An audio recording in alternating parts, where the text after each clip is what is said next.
नमस्कार दोस्तों, तेजस एकेडमी में आपका स्वागत है।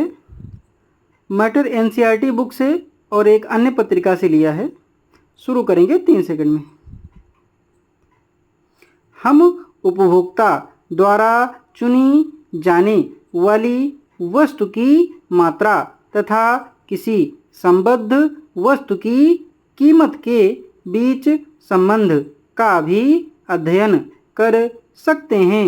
एक वस्तु की मात्रा जिसका चयन उपभोक्ता करता है, किसी संबद्ध वस्तु की मूल्य में वृद्धि के साथ बढ़ सकती है अथवा घट सकती है।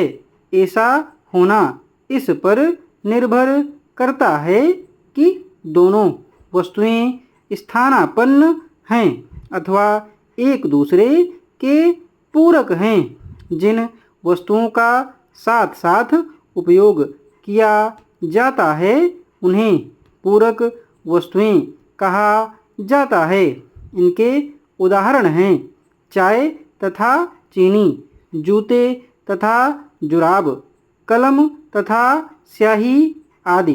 क्योंकि चाय तथा चीनी एक साथ उपयोग में लाए जाते हैं, संभव है कि चीनी की कीमत में वृद्धि चाय के लिए मांग घटाएगी तथा चीनी की कीमत में गिरावट संभवतः चाय की मांग को बढ़ाएगी। अन्य पूरकों के साथ भी ऐसा ही होता है। सामान्यतः किसी वस्तु के लिए मांग की गति उसकी पूरक वस्तुओं की कीमत के विपरीत दिशा में होती है। उपाध्यक्ष महोदय, मुझे प्रसन्नता है कि मुझे ऐसे गणमान्य व्यक्तियों के सम्मुख बोलने का अवसर मिला है जिनमें अनेक व्यक्तियों के सम्मुख भारत संबंधी विशेषज्ञ हैं। मैं अपनी बात एक ही विषय तक सीमित रखूंगी।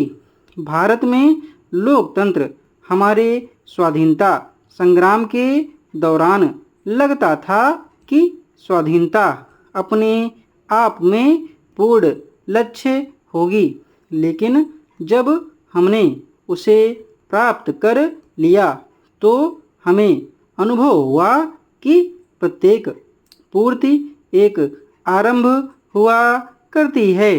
हमारे लिए वह एक प्राचीन, जटिल और विशाल देश में लोकतंत्र को स्थापित करने के महान प्रयोग का श्री गणेश था।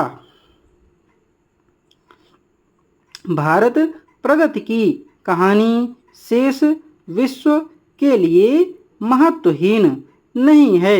जो कहानी 100 करोड़ से अधिक लोगों की आशा, आकांक्षाओं तथा संघर्ष से संबंध रखती हो, वह अन्यथा हो भी कैसे सकती है।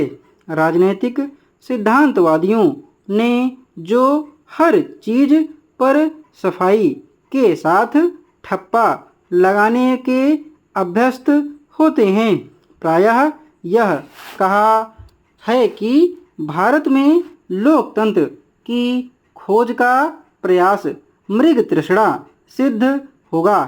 उनकी दृष्टि में लोकतंत्र केवल 2 दलों की प्रणाली का ही परिणाम हो सकता है, जिसका संचालन एक विशिष्ट ढंग से शिक्षा पाए हुए लोगों के हाथ में हो। शायद एक पीढ़ी पहले पश्चिम के पढ़े लिखे लोगों ने आवाज़ उठाई थी कि औपनिवेशिक शासन वाले देश अभी स्वतंत्रता पाने के लिए परिपक्व नहीं हैं। वैसे ही फिर कहा गया कि एशिया और अफ्रीका के अविकसित समाज लोकतंत्र के लिए तैयार नहीं है और वहाँ व्यवस्था तभी स्थापित हो सकती है जब किसी रूप में तानाशाही स्थापित हो या कम से कम नियंत्रित या निर्देशित लोकतंत्र हो। डिक्टेशन की स्पीड 85 शब्द प्रति मिनट रही है। इस डिक्टेशन की PDF और आउटलाइन आपको हमारे टेलीग्राम चैनल पर मिल जाएगी। टेलीग्राम चैनल का लिंक नीचे डिस्क्रिप्शन बॉक्स में और कमेंट बॉक्स में दिया हुआ है। धन्यवाद।